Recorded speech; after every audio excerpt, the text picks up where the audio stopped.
went live. Sean King here, Mr. Fence. Probably already know that already. We are in Savannah, Georgia, or close to it. Actually, might actually be in Savannah, Georgia today. We are working on a no-dig vinyl training privacy fence with Veterans Fence out of Savannah. Pretty close to it anyways. We have a lot of other companies here as well. It's not just them. We probably had a handful of companies out here today. I guess you can't flip the camera around. That's interesting. There we go. Fantastic. We got the War Wagon here. Got our sponsors. Got to give them a shout out to our guys that are sponsoring us as we travel the country. If you're in the fence business, you should be checking these guys out. They're supporting and they're behind us, making this happen. Of course, we got the War Wagon ready to rock and roll. But what do we got going on today? This is a 6-foot tall white vinyl fence. What's up, James? How you doing, sir? Yeah, hustling. This is a no dig. We did use, I think it's schedule 20 on this project, 4 in, 4 out on a steel post. This is a 1 3/4 by 5.5 inch rail, tongue and groove, 6-inch pickets. We had some issues today, so we'll talk through them. This post and this post, we had concrete down about 12 inches, solid concrete, like it was almost like a poured pad. So we drilled those 2 holes using a 2.5 inch hammer drill bit. All the way through the concrete. As you're drilling with that, I would highly advise you use a blowgun or an air gun at the same time. So here's the drill bit we used to drill those holes with. And then here's the blowgun that we use. It's called Air Spade. Air Spade is who makes this. This one's a AS2000. What that does, by blowing the debris out of the hole as you're drilling it, it's going to prevent that bit from getting stuck. It's really difficult. That's the drill that we're using to get it back out. And then we had another hole while I'm in the trailer. I'm going to show you this now. We had a hole right next to a cable. We drilled that through the soil, and then we blow that blowgun to make sure there's no cable line. So that was on this hole over here, which was right on top of a marked cable.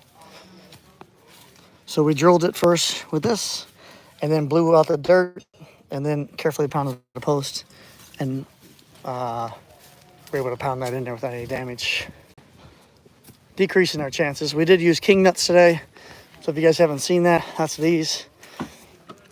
These are going on that round post. They go on these posts here. That's what we drove in the ground. This sleeves over that. This allows us to adjust in and out, and because it's square, that gives us a flat surface area contact with the vinyl fence post. So with this sitting in here like this, we have positive contact all the way around that. Whereas opposed to the traditional donut here, these we've had some bow out or even crack, right? Deform. So the king nut goes to the top of the steel post 4 feet out of ground. And then the round nuts are still used in the ground at the bottom, because we're going to put a 3.5 inch or 3-inch screw down there into the steel. So we got guys doing top rail ties at the moment. These guys are finishing last section. They're building a gate here. They got a gate kit that these guys are working on. Has to be in tension. So the reason why we don't want to put this in compression is if you were to push on that, and I were to push on that, it's going to bow. It's going to flex, okay? Because this is flexible. This is not rigid. So under load, when the load is pushing on it, it'll deform and it'll just flex. If it flexes, the 2 points become closer together. But if you and I were to pull on this, we could pull a truck and it wouldn't stretch, okay? So the strongest brace is one in tension. However, you have to have a superior connection, okay? So as long as you have a superior connection, and these plates always a great connection. There's 4 good screws in that.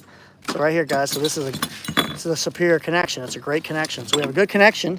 Then we want to go with a intention. Yep, top down. Now, a lot of guys put bracing in compression because they're thinking of wood fence. Well, in wood, we have a weak connection. No matter what you do, screw, glue, jig, nail, over time, that connection becomes weak.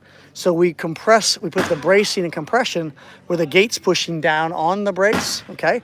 We're not relying on the fastener. And a 2x4 is not gonna flex like this is gonna flex. This will flex really easy here, like in and out big time. Okay, 2x4 won't do that. So vinyl gates is going to be in tension, and then aluminum gates in tension, chain link gates in tension, wood gates in compression. But we're not putting this on right now. Hang the gate. We're going to put it on afterwards. Hang the gate and you'll get it where you want it. Yep. So get it together. Yep. You gotta get that section finished. Get the hinge on the gate, and hold it up there in place. Okay. You put your hinges. I put my hinges on the rails. Yes, absolutely. I agree with that. All right. So we haven't done heights yet on this line of fence. They're going to be doing heights. The way they do heights is they're using the protector. It's on top of that post, and using a thumper. Okay.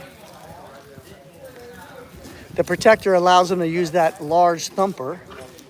It's a 25-pound plus hammer that allows them to take this tool here and beat that post down, because that post is hollow. So without the thumper, they're not going to hit. They're going to crack the post more than likely. On some of these posts, or not on some, but all, there's top rail ties inside here. That's just a piece of metal, plastic, vinyl. And they got 2 3-inch screws going through those into the rails. That prevents these rails from pulling out either way. Okay. So they still got to lower this corner just a little bit. See how this is high? That's high. So we'll bring this one down. See the gap we have underneath that? And that one. So we'll get these drove down. They're working on getting the heights right. This one's close to the ground. We can't go any lower. And they have a little bit here they can take out of that as they come down. So see how that rail's high? Or that post is high right there? So they'll be able to dial that in, okay? The dry pack we can't hit down. All right. We did use a table saw today to rip all the pickets. When we rip pickets, we ripped every section because we use equalizer, okay? And that way, all these sections are under 8 foot, but they're even space. I don't know what they are. I really don't have no clue. I think they're 90 inches actually, okay? But that means we have a rip picket every single time on the sections. And so we advise the table saw rather than a circular saw. It's safer, it's more predictable in ripping those pickets. U-channels, strongly advised to be screwed on U-channels. We go 5 inches down, the screw through the U-channel, 5 inches up, put a screw in the middle of the U-channel. Just make sure you don't hit the donut, because we still need to be able to adjust the heights of these things after it's all assembled, okay? So U-channel screws, the U-channels have got to be screwed onto the post. That gives us our wind load capacity, gives us our expansion contraction, called a beauty strip. Yes, sir. What's up, James? You need a tamping bar? Yeah, have at it. You know where it is? Let's see. When we put in the bottom rails, to mark the bottom rails and cut them. So what we're going to do, what we did today, before any post got put out, we pack out the bottom rail and the top rail. We put the bottom rail between the 2 steel posts. We mark the bottom rail inside of steel posts, okay? Then we mark the top rail inside to outside of steel posts and cut that, okay? So inside for the bottom rail, I mean, it fits between the steel posts. That bottom rail cannot move. We don't notch it. There's no need. It can't go nowhere. It's locked in there tight. It literally cannot move. There's a steel post on both sides, so it bottoms out. So that's where the bottom rail goes in. The top rail, we don't notch it because we add those top rail ties that I showed you on that post over there. The top rail ties they're using are some that they made by hand. The ones that we use, we're going to put these screws in the bottom of this post right here and lock it in. It'll end up looking like this no-dig fence here the neighbor put in.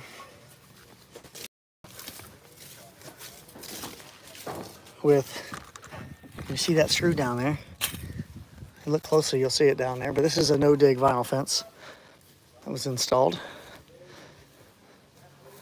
Previous, that wasn't today. It's a different fence company to no-dig that one than what we have over here working on this one. So that's how you cut the bottom rails. We got the pickets with the table saw. We put the U-channel screws on both sides. We always put female side first on the vinyl pickets when you install them. There's a male and a female side.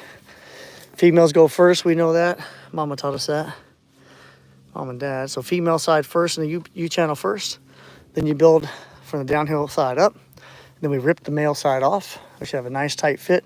When we rip, we only rip from wherever the bottom dimension is, like down here. Okay, we'll take whatever distance that is and set the table saw up and rip that. We don't rip a pie-shaped picket. So whatever it is at the bottom, it's got to be the same at the top. When we install top rail ties, we'll make that work out that way, right? So let's see. That's how we rip the picket, put it in there. And you install the top rails. Quick tip, hollow side first, so put it in the post that has no rail in it, and then pull it back. So that's what's going on here today in Savannah, Georgia. Some quick tips for you guys. Hopefully that's helpful. Keep on fencing, right?